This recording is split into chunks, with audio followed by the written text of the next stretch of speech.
I'm going to talk about how schools with architectural features built primarily for sustainability purposes can also be seen as decorative. I guess the impending pressure and necessity to preserve our environment and natural resources has greatly affected the discourse of architecture as one tries to find a way to meet the standards of ecological sustainability and aesthetic appeal. I've chosen two schools as examples of how this balance between form and function is achieved. They're the Obernai Group Scolaire West in Alsace, France, and the Kvernhuset Junior High School in Fredrikstad, Norway.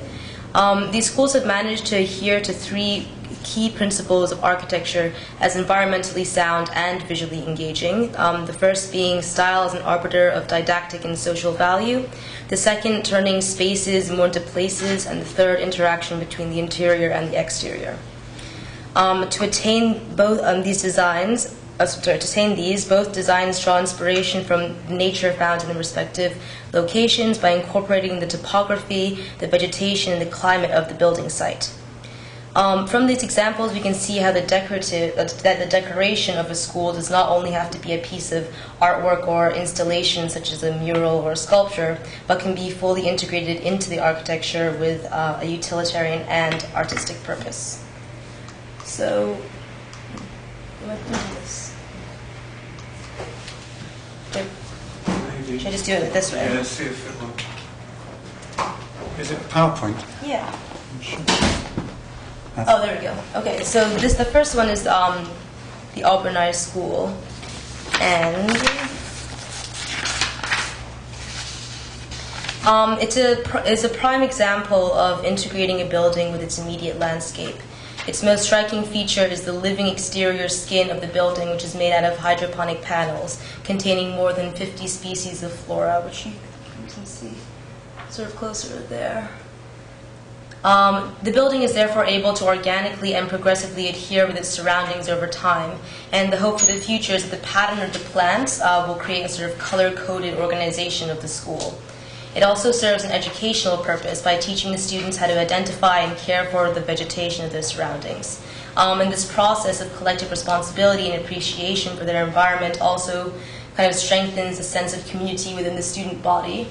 So the question I had for this sort of architectural ecosystem is that if it could, in the future, include sort of herbs and fruits and even vine vegetables to become a kind of edible school building and become like a source of food that way, which would make a problem because, if the fruits rotted, then it wouldn't be that aesthetically appealing. But, maybe they could do that later. I don't know. The actual, here's sort of a view of the interior and sort of the outside, and the actual layout of the school is sort of three long strips that each have a distinct function as a nursery, elementary school, and administrative facility. The dimensions of these narrow buildings reflect the Alsatian culture, which is essentially a wine region, so it's kind of like the rows of the vineyards. And if you look at these two maps of the Alsace region, you can see how it's almost 4 times longer than it is wide, corresponding to the plain between the Rhine in the east and the mountains in the west. So the design of the building is really corresponds with the area in like a nationalistic and organic way. My second example is in Norway. It is currently the most sustainable school in the country, and is also a great example of design which not only emulates its surroundings but also uses the materials found in them. The two features that best showcase this are inspired by it's in the woods, slightly outside of Fredrikstad, so it's really uses the trees and the stone found in the quarries indigenous to the area. So I guess on the side, they have a lot of areas which are just stripped back and it looks almost unfinished, but that's so it can expose how they've used the trees and the stones in the area. They're all embedded into the stairs and the floors and the walls.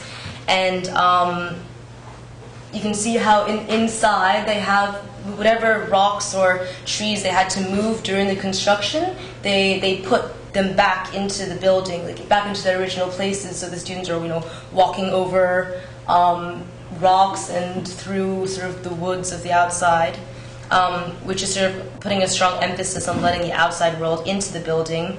And if you can see the way the school's laid out, they have to get to the gymnasium or to get from school to school. They really have to walk through the surrounding forest, and sort of they're put outside a lot.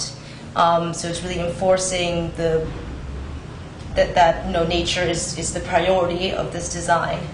A part that I found really interesting was that they use, like, whatever trees have fallen in the area, they immediately take plastic molds of them and add them to the outside walls. So you can see what it looks like from the inside out, and that's sort of a close-up of the molding, and this is the process they do. So that the plastic molds in the shape of the trees sort of become in themselves like sculpted relief panels and adds texture, and this is how the students were also involved in sort of putting them up and in the construction. So it's really not, they're not just like fixed buildings, but it's more of an ongoing process that the students can really, it's really interactive for them. I think that's all I have. Yeah, well, I guess what these designs depend on is sort of like the daily exposure to the importance of sustainability to the younger generation. Both of these schools, they only go up to junior high school. And that's really important for the future of a society, and hopefully through subconscious and deliberate use of these like specifically designed environments, students will grow up with an inherent appreciation for the beauty found in nature and a kind of determination to maintain it later.